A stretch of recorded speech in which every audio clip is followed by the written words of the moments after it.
Boa noite a todos, muita paz, é com muita alegria que retornamos aqui a essa casa. É um convite que se renova e a gente vem com o máximo prazer. E essa noite vim quente, só de camisa, né? Quando eu cheguei ele já estranhou, falou: nossa, você não sente frio? Eu falei: não, eu vim quente, vim para falar aqui e espero que vocês me aguentem aí, né? 40, 50 minutos falando. Vamos falar de família. Falar de família, primeiro nós precisamos entender o conceito de família. Recentemente eu li um livro de José Herculano Pires. Não sei se todos já ouviram falar desse espírito.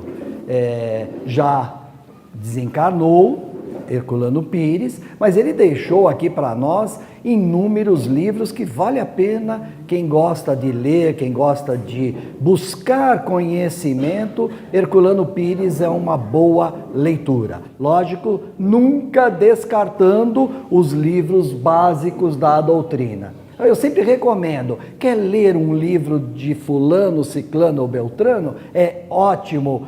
Eu leio, aí o que eu faço? Eu vou consultar na minha Bíblia, no meu dicionário, na doutrina. Eu vou no Livro dos Espíritos, eu vou no Evangelho, eu vou nas fontes da doutrina espírita para ver se há alguma relação. E nesse livro que eu lia, Herculano nos falava de 3 tipos de família. E eu vou tentar discorrer para vocês sobre a família material. Depois ele fala de uma família mista, que eu acho que é o nosso estágio atual. Depois ele fala da família espiritual. 3 tipos de família. Só que para a gente chegar nesses 3 tipos de família, nós precisamos ter alguma convicção sobre a questão da reencarnação. O espírita que não tem essa convicção tem dificuldade para entender a formação dessas famílias que eu mencionei anteriormente. Vamos no Livro dos Espíritos, pergunta 171. Kardec questiona os espíritos sobre o dogma da reencarnação. Kardec era terrível, não?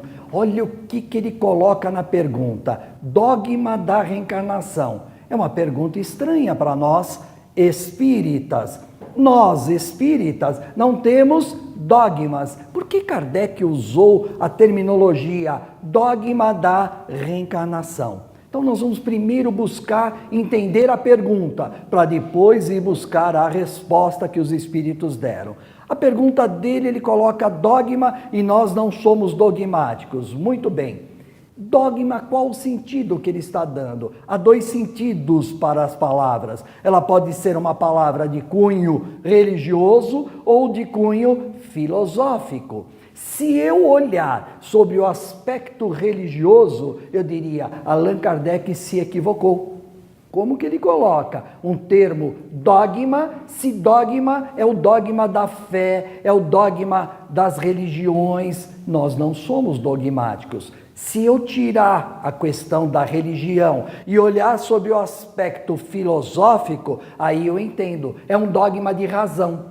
Se é um dogma de razão que ele está mencionando, perfeito. Isso condiz com a doutrina espírita. Talvez seja por isso que os espíritos não o corrigiram quando ele fez essa pergunta. Deixaram a pergunta ser editada com a palavra dogma, porque era um dogma de razão. Ou seja, é a minha razão que vai me dizer sobre o aspecto da reencarnação. A reencarnação como uma verdade incontestável. Dogma é uma opinião de alguém, é uma palavra que vem do grego, e portanto é uma opinião, mas é uma opinião incontestável. Portanto, a reencarnação, Kardec ali já dava contornos de que é algo incontestável. Vamos para a resposta e começamos a observar a resposta dos espíritos, nos mostrando que a reencarnação, ela significa, se eu fosse buscar uma única palavra, justiça de Deus ou justiça divina. Ou seja, Se nós não tivéssemos esse mecanismo da reencarnação, nós cairíamos em outros mecanismos que hoje já não nos satisfazem, não nos respondem às nossas dúvidas. Se eu não tivesse o processo de reencarnação, eu teria só essa vida. Tive essa vida, fui uma pessoa de estatura média, eu nasci nessa cor, eu tive uma família única, eu só tenho uma vida. Trabalhei, estudei, me formei, tive só uma formação e acabou. Errei, acertou, acabou. Aí eu morri e o que eu vou fazer? Vou tocar harpa. Brincadeira, não vou ficar tocando harpa, né? Meu sobrenome é Gabriel, né? Então eles brincam comigo e falam, você é o arcanjo, né? O arcanjo Gabriel, vai lá ficar só com as asinhas. Gente, mas eu sou espírita e, portanto, eu como espírita, convicto do processo da reencarnação, eu não posso me permitir isso. Então eu não sou, eu estou. Para tudo, eu não sou, eu estou. Eu começo a entender a justiça de Deus. Ora, então eu não sou esta cor, eu estou esta cor. E com isso, toda essa concepção nossa de racismo vai por terra. Por que vai por terra? Se o processo da reencarnação é uma justiça de Deus, eu posso perfeitamente reencarnar em qualquer cor, porque eu não sou, eu estou. Mais ou menos a nossa posição numa empresa. Eu vou trabalhar na empresa e aí eu começo a crescer, a obter cargos, aí eu viro gerente, superintendente, diretor, enfim, cada empresa tem os rótulos que eles vão dando. E eu vou ganhando esses rótulos, achando que eu sou. Chega um belo dia e alguém me dá a triste notícia. Foi bom, mas nós não precisamos mais de você. Ah, mas eu sou o diretor, eu sou o superintendente, eu sou o gerente. Eu não sou. Eu estava ocupando esses cargos. Isso vale para a nossa vida. Ah, eu tenho carro, eu tenho não sei o quê, eu tenho um relógio. Isso aqui é meu? Nada é meu. Tudo é um grande momento, um grande empréstimo que eu faço com o meu Criador, recebo esse empréstimo e encarno. E vou usar esse empréstimo. Luto por esse empréstimo a vida inteira. Preocupado com quem? Com a minha família. Aí eu quero deixar eles formados. Não, eles têm que se formar. Eu tenho que deixar um patrimônio para eles, que se eu morrer, como que eles vão sobreviver sem o patrimônio? Então eu quero muito patrimônio para deixar. Aí eu morri. Morri, o que vai acontecer? Uma confusão danada. Por quê? Porque eu deixei muito patrimônio, não levei comigo, ficou tudo aqui, e eles vão ficar disputando esse patrimônio. Aí começa a briga entre eles. E eu idealizava que cada um tivesse o seu pedacinho. Que nada, maior briga entre eu, o carro é meu, a casa é minha, tem que vender, o outro não tem que vender, tem que não sei o quê. Maior briga entre eles, cada um pega o seu pedaço, passa um período, e o nosso Criador, e a ele cabe a decisão, o nosso Criador de repente decide que todos aqueles bens que eu deixei, eles não vão permanecer e perdem tudo. E vocês observam isso, a vida nos mostra aí quantas pessoas fazem uma riqueza enorme, de repente vem a próxima geração e acaba toda aquela riqueza. Que riqueza é essa? É a riqueza material. Eu volto para o meu processo da reencarnação e começo a entender essa justiça de Deus. Quer dizer, a justiça de Deus, ela me dá uma oportunidade de eu encarnar, de eu me desenvolver, e me desenvolvendo, eu retorno como um espírito para reencarnar novamente e continuar. Ou seja, não para. Tem hora que eu falo para o pessoal, eu queria que essa fosse a minha última. Chega, já falei muito, já fiz muito, mas não pode. Por que que não pode? Se eu parar, eu vou cair nos dogmas que hoje já não me satisfaz mais. Eu não posso parar. Tem uma coisa chamada evolução. E a doutrina nos mostra que nós evoluímos. Para evoluir, eu preciso reencarnar. Então vocês vão ter que me aguentar mais uma vez e mais. Imagina, uma próxima encarnação, nós todo mundo junto de novo e eu falando aqui, vai ser maravilhoso. Por que vai ser maravilhoso? Porque nós estaremos um pouquinho mais evoluído, estudamos mais, vamos ler um pouco mais, nos desenvolvemos, nós vamos estar melhor, nós não vamos retroagir, nós vamos caminhar para frente.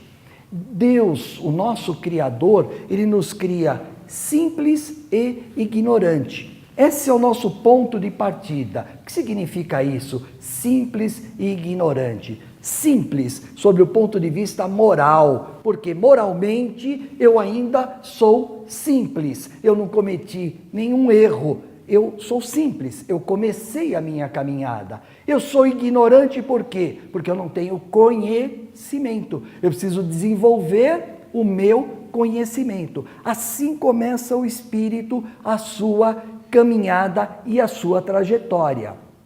Olha como as coisas são exatamente encaixadas. Por que que elas se encaixam, a história da humanidade? Porque tudo é hoje. Eu falo isso para as pessoas se surpreendem. Mas é isso, Agostinho tinha razão, Agostinho de Hipona, ou Santo Agostinho, como a igreja o chamou.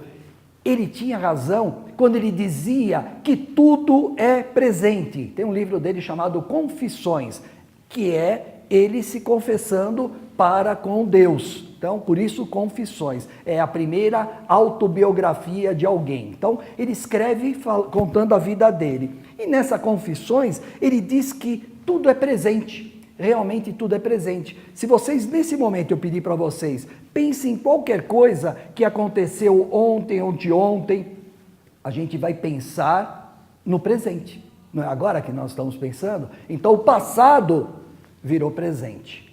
Se eu falar para vocês, faça algum plano, me conte algum plano que vocês têm para o mês que vem. Ah, vou viajar, vou não sei o quê, vou fazer um curso. Ah, é um plano do futuro? Eu estou pensando quando nele? No presente. Nós vivemos o presente. Passado e futuro, eles acabam vindo para o presente. Essa questão de tempo, nós criamos essa questão de tempo para nos nortear quando estamos encarnados. Em espírito, nós vivemos o presente. Esse é o meu momento. Por isso a questão de idade. Ah, eu sou muito velho para estudar, já passou a minha fase. Não passou fase nenhuma, porque eu vivo o presente. O espírito tem idade? Não, o espírito não é imortal, nós sabemos disso, a doutrina nos esclarece. Se o espírito é imortal, se o que se destrói é a matéria, se o que fica são os bens materiais e o espírito continua a sua caminhada, ele é imortal, portanto ele não tem idade, ele vive sempre o presente, sempre caminhando no presente. Eu caminho o presente, me integro nesse planeta Terra e começo a olhar a história da humanidade. A história da humanidade é um presente, sempre. Tanto o que já aconteceu, como o que vai acontecer. Homeopaticamente, ou devagarzinho, as coisas vêm chegando para nós. Grandes espíritos acabam encarnando, ao encarnarem, trazem conhecimento para nós e a gente vai buscando conhecimento. Olhem a questão, por exemplo, de Deus. No momento da nossa evolução, nós tivemos uma notícia. Deus é único, Deus é justiça. Qual foi esse momento? Foi lá em Moisés. Esse Espírito vem e traz esse conceito para nós. Deus é único e Deus é justiça. O que nós fizemos com aquilo? Usamos o Deus único para nós, como se fosse meu Deus e não o Deus do outro. Então era um Deus de uma sociedade, um Deus de uma comunidade, Deus único, mas meu e não seu. Erramos, mas aprendemos que é Deus único. Deus de justiça, a gente achava que era um Deus de justiça, mas a minha justiça. Então eu matava, eu fazia coisas erradas e dizia que fazia em nome de Deus, porque era a justiça de Deus que estava acontecendo.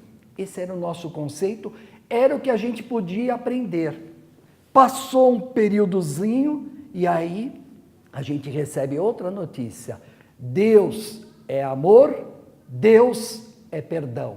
Jesus vem para revolucionar. Esse espírito, realmente, ele foi um grande revolucionário, tanto que os espíritos dizem para nós, ele é o modelo que nós devemos procurar nos espelhar, procurar seguir. Por que que ele é o modelo? Porque ele vem e revoluciona tudo. Eu às vezes me questiono, se Jesus voltasse hoje, amanhã encarnou Jesus, como será que nós iríamos receber esse Espírito falando as mesmas coisas, hein? Falando em amor, falando em perdão, ele só falava nisso. Tenho que amar a mim, amar ao próximo, amar a Deus. Ele deixou 27 histórias, ou parábolas, como queiram chamar. As 27 parábolas, se a gente for lê-las, todas elas vão me caminhar para uma questão chamada amor. Todas elas, sem exceção, cada qual tocando num ponto ou outro importante para nós, sob o ponto de vista evolução, mas todas nos levando ao caminho do amor. Então Jesus vem e vem para nos mostrar um outro conceito. Deus é amor, Deus é perdão. Aí eu já tenho aquele conceito lá de trás. Deus é único, Deus é justiça, mas é amor e é perdão. Nesse momento de Jesus, eu já começo a perceber que o Deus é único, mas não é meu. O Deus é nosso. Quando Jesus fala que eu preciso amar ao próximo, amar a mim, amar a Deus, ele nos coloca numa corrente única e nos mostra, vocês são irmãos em Deus, somos todos irmãos.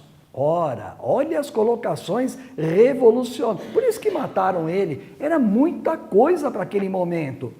Passou um período e aí vem outro conceito de Deus ainda.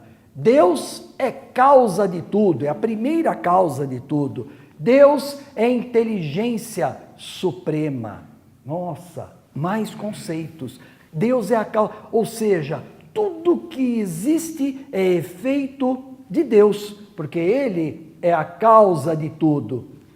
Tudo que existe, eu olho e eu falo, nossa, que precisão. O meu organismo, nosso corpo humano, ele funciona numa precisão inigualável. Até hoje a gente estuda-o e não consegue compreender ele na sua totalidade. A gente olha as coisas da natureza, as coisas se encaixam, um planeta não bate no outro, as coisas são milimetricamente ajustadas, a ponto de a gente falar que o mundo era uma matemática, chegamos a falar isso.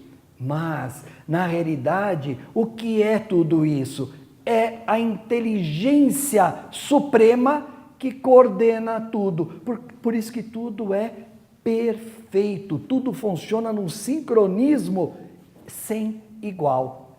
É a doutrina espírita, é o espiritismo chegando com esses novos conceitos de Deus. Olhem, 3 etapas que eu dei, olha os conceitos chegando, e devagarinho, lógico, a gente vai compreendendo.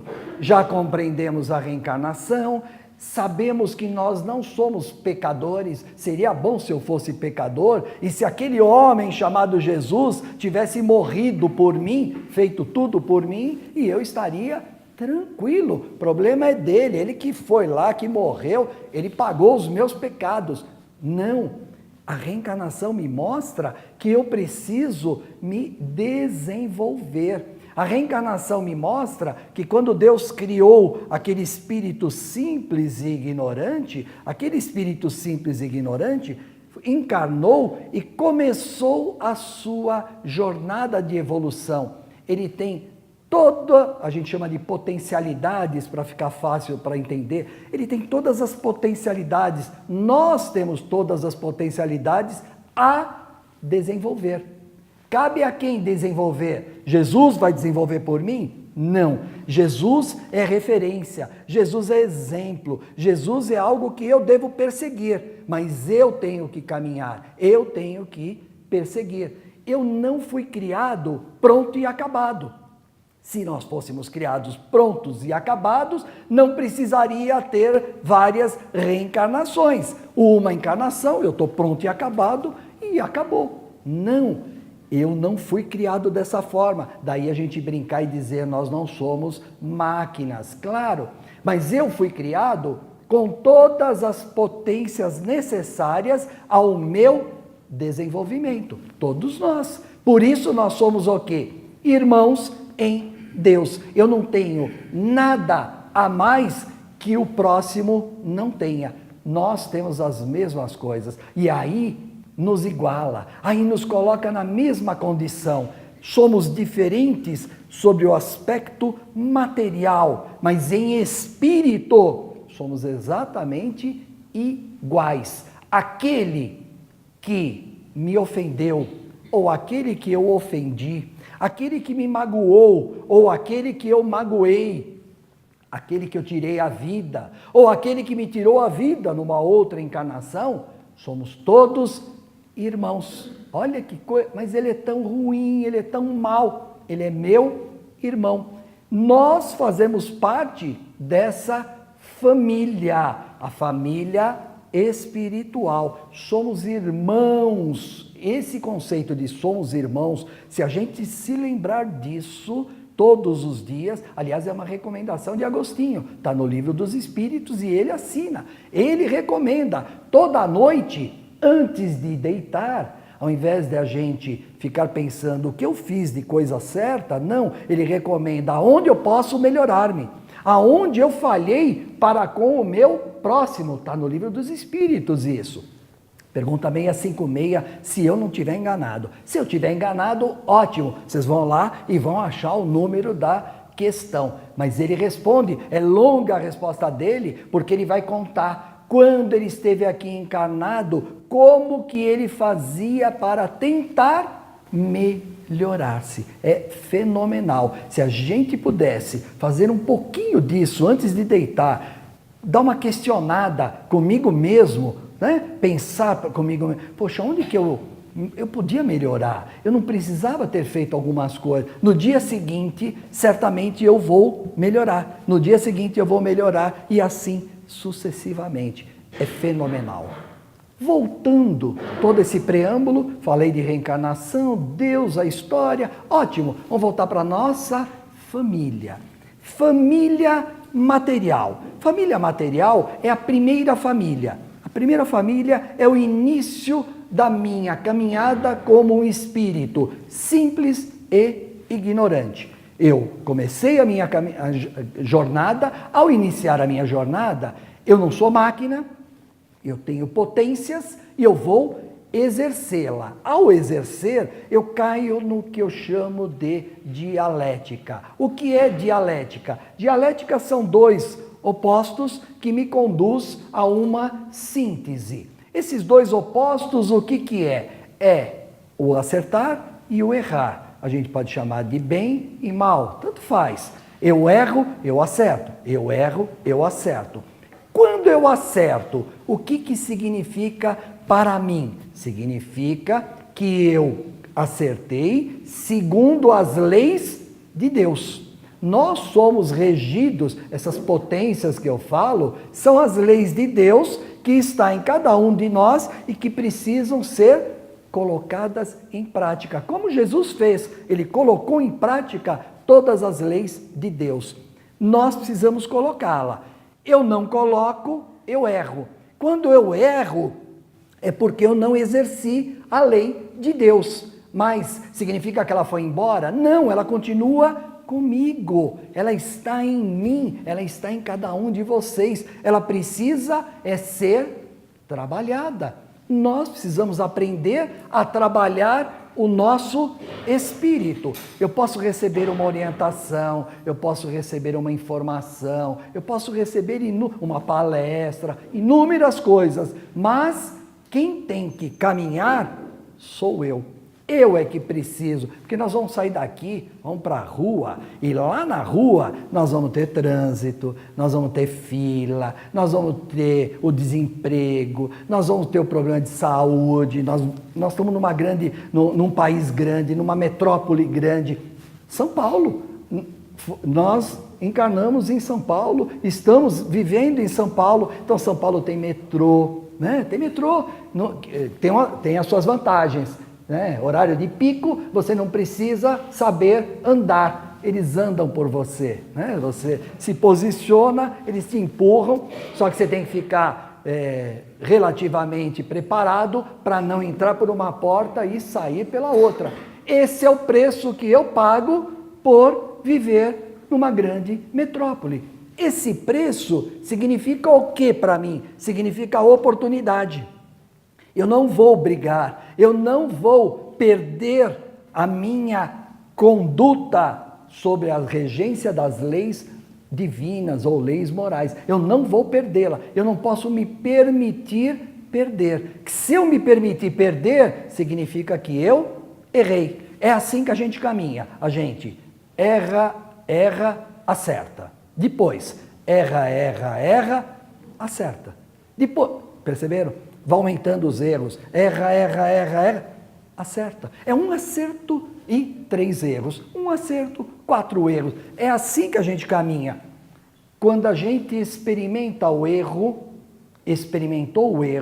percebeu o erro, a gente vem para o acerto. Isso é a síntese que eu falei. Eu erro, eu acerto, eu chego a uma síntese. Síntese não é uma conclusão, não é algo fechado. Síntese é algo que eu estou desenvolvendo. Eu concluí, mas não fechei a questão. Na hora que eu concluí uma ideia, estou convicto da reencarnação. Eu concluí essa ideia, mas ela não está fechada. Surgirão outras ideias ao lado dela e vai alargando o meu conhecimento. Por isso nós precisamos aprender a ouvir o próximo. O próximo me traz informação diferente da minha informação. Quando vem 2 informações, isso aí vai fazer com que eu chegue em uma síntese. Eu escuto, eu falo e eu concluo, mas não fecho a questão. Por que eu não fecho a questão? Porque eu sou um espírito, como todos, em desenvolvimento. Nós estamos buscando a perfeição. Sabe quando nós vamos chegar na perfeição? Nunca. Olha que coisa interessante. Nós nunca seremos perfeitos, porque só Deus é perfeito absoluto. Nós sempre estaremos caminhando rumo à perfeição. Então, para não errar, eu chamo isso de perfectibilidade. É uma palavra filosófica que me facilita. Eu estou em perfectibilidade. Eu estou sempre buscando a perfeição. É como um imã. Deus nos cria, nós somos atraídos para Ele. Nós nunca vamos grudar nele de uma maneira panteísta, o panteísmo comum. Nós nunca vamos grudar dele, porque nós somos uma individualidade. Isso sempre será preservado, essa minha individualidade. Mas a atração por ele, eu sempre vou tê-la, que é uma das leis, que é a lei da adoração. Por que eu adoro a esse Deus que não tem forma? Ele é causa, eu falei várias coisas, ele é inteligência, ele é amor, ele é perdão, ele é único, ele é justiça, nos apresentaram de todo, mas ninguém disse ele é alto, ele tem uma barba grande, ele é um velhinho, ninguém disse isso. As formas que nos apresentaram são formas que não têm materialidade. Portanto, eu sou atraído, eu adoro a Ele, porque é dele que eu fui criado. formo a minha família, começo a minha caminhada. Erro, acerto, erro, acerto. Na medida que eu vou errando, acertando, de repente chega um momento que esse corpo físico morre, e morre mesmo, não tem jeito. O espírito vai preparar-se para uma nova encarnação. Na sua nova encarnação, a sua família já não vai ser mais aquela família inicial. Vai alargar um pouquinho. Por que vai alargar um pouquinho? Porque nós vamos trazer para dentro da nova família espíritos que precisam de um ajustezinho. Né? Vamos chamar de ajustezinho, para ficar bem levinho para nós. São ajustezinhos que vão ocorrendo e a família vai ampliando. Aí eu caso-me, vem a minha esposa, vem eu, só que eu vim de uma família, a minha esposa veio de outra família. Aí, grande engano nosso, pensar que essas famílias que vieram não nos pertencem. Claro que nos pertencem. E a gente brinca e fala, eu casei, o cunhado veio junto, a sogra, o sogro. A sogra, o sogro são tão importantes quanto meu pai, minha mãe. Eles são da minha família. Goste ou não goste, é da minha família. Por que eles estão juntos comigo? Eles estão juntos por razões de amor. É só pelo amor que essa família vai ampliando. Por isso que eu chamo de família mista. Família mista porque ela perde aquele componente inicial de simples e ignorante e passa a ser uma família de ajustes pelo amor. É assim que Deus pede para nós nos desenvolver, pelo amor. É eu fazendo algo errado para outra pessoa e depois eu precisando ser filho daquela pessoa, genro daquela sogra. Eu preciso ser. As coisas vão... A gente não entende, às vezes eu vejo casos de mulheres, por exemplo, que trabalham numa casa porque não tem família, não conhece a sua família, aí ela trabalha a vida inteira para uma determinada família, como empregada, a vida inteira, e ela acha que ela não faz parte daquela família. Grande engano! Ela é um espírito que certamente tinha algo a ajustar, ajustezinhos, né, com aquela família. Nós vamos ampliando essa questão e vamos nos apercebendo que, às vezes, o relacionamento na nossa família, ele não é da maneira com que gostaríamos que o fosse. Por quê? Porque ali existem questões de ajustes muito grandes, que precisam ser ajustados de que maneira? Pelo amor. Nós não conseguimos perdoar, nós não conseguimos resgatar de nós mágoas, nós não conseguimos tirar algumas coisas que nós precisávamos tirar. O que vai acontecer? Vou me reencontrar. Cada espírito que eu tenho, qualquer desajuste, um dia vamos nos reencontrar, necessariamente, porque é só pelo amor que a gente consegue crescer, evoluir. Fora do amor não tem jeito. Então eles vêm, eles se aproximam. Não é como a gente imaginar, então, eu tive um problema com o meu chefe nessa encarnação, a gente se desentendeu, e na próxima encarnação, então nós já vamos. Não, as coisas são gradativas, de acordo com a nossa condição e capacidade. Ninguém recebe, né? A gente sempre ouve, ninguém recebe um fardo maior do que aquele que consegue levar. Portanto, se ninguém recebe maior, tudo ao seu tempo. Cabe a nós aproveitar o momento. Poxa, eu conheci a doutrina espírita, é um momento da minha vida que eu preciso aproveitar. Eu conheci novo, eu conheci com idade, já vimos essa questão, pouco importa, eu conheci a doutrina, me abriu a visão, hoje eu tenho uma outra visão desses conceitos de família, hoje eu já consigo perceber que às vezes o meu filho, a minha filha, não fala a mesma língua que a minha, né? Parece que eu falo A, eles falam B, eu falo C, eles falam D. Quando fala é legal. O duro é assim, ó. O duro é assim. O duro é quando você está lá reunido em família, a televisão está ligada, se o controle estiver na mão de um homem, é terrível. E eu sei, eu sou homem, eu sei. É terrível porque o homem não assiste nenhum canal, mas assiste todos, porque ele vai mudando. Tudo. Isso é o homem, característica dele. A mulher quer o controle, ele pega para ele, enfim. Mas está lá a família, papai, mamãe, 2 filhos, sei lá, né? Aí de repente, deu um intervalo, os 4 estão lá na sala. Às vezes dá vontade de perguntar, vocês estão conversando entre vocês? Não, só estou vendo uma coisinha aqui. O que é isso daqui? Isso daqui é tecnologia, isso daqui é informação, e nós temos muita informação o dia inteiro. Essa tecnologia, essa informação, ela veio por um desenvolvimento nosso, somos nós que estamos criando, somos nós espíritos, nós é que estamos criando para nos melhorarmos. Nós não podemos permitir usar o nosso próprio desenvolvimento para perdermos o quê? Raízes importantes do conceito de família. Hoje as famílias falam pelo WhatsApp, né? Eu acho que é isso o nome, Messenger.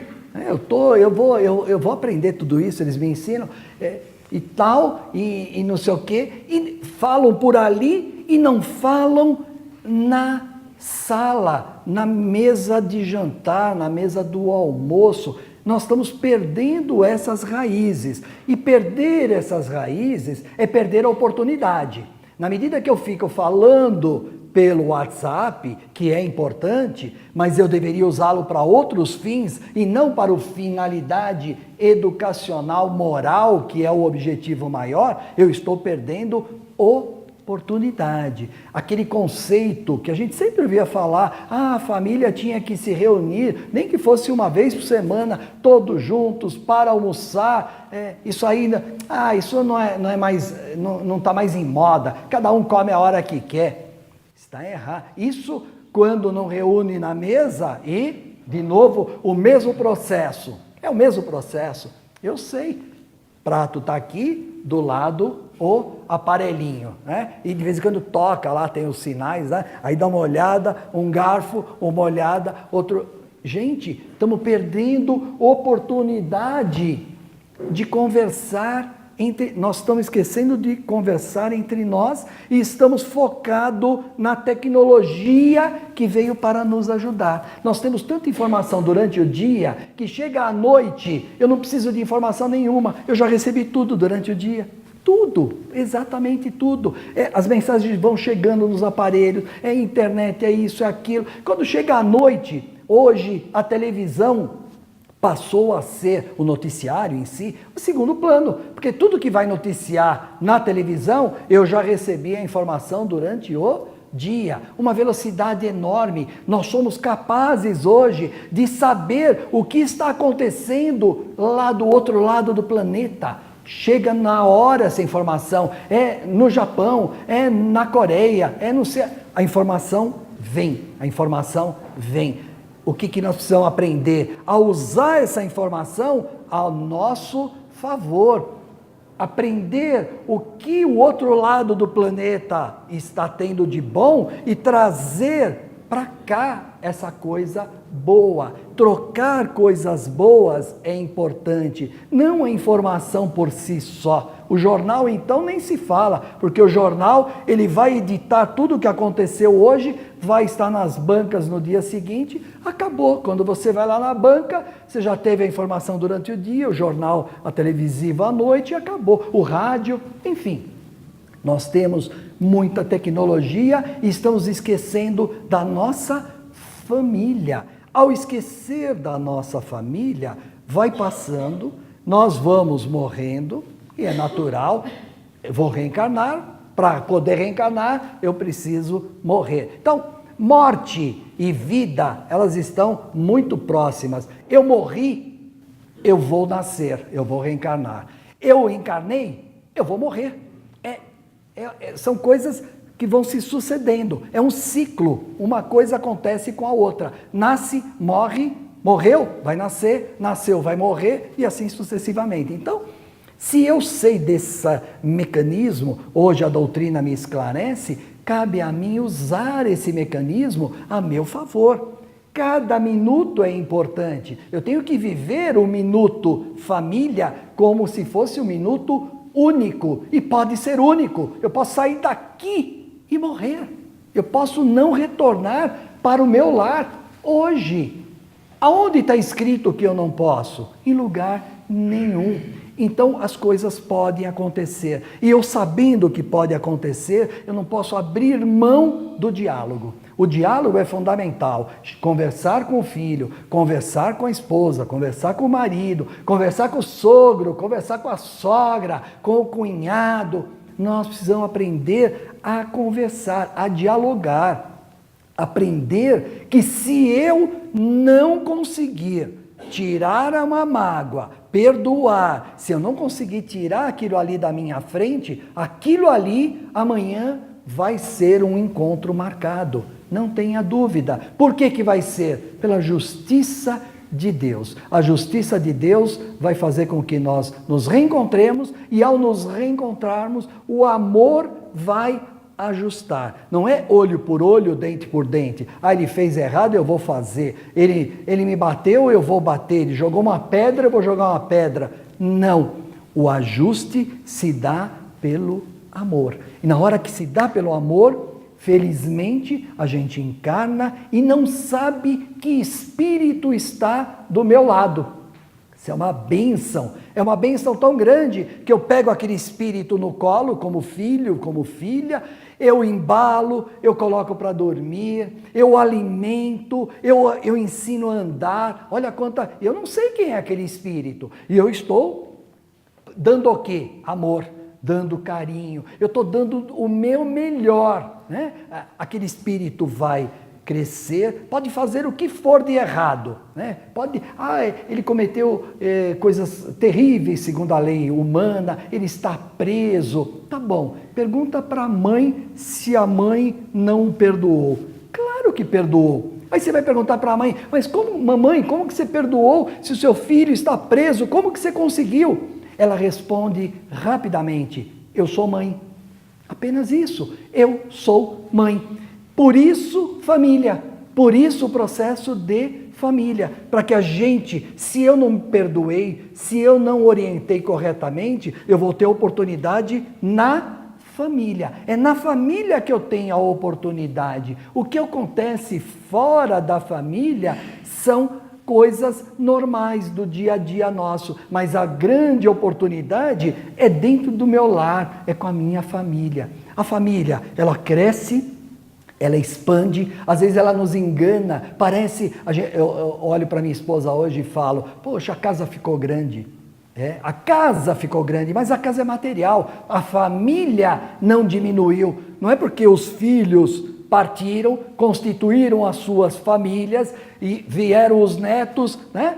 A família cresceu. E é assim, essa é a dinâmica. O sogro, a sogra, papai partiram, né? Morreram, mas vieram o quê? Veio nora, veio genro, veio neto, veio neta, né? Então, percebe? Esse contato com a família, ele está o tempo todo.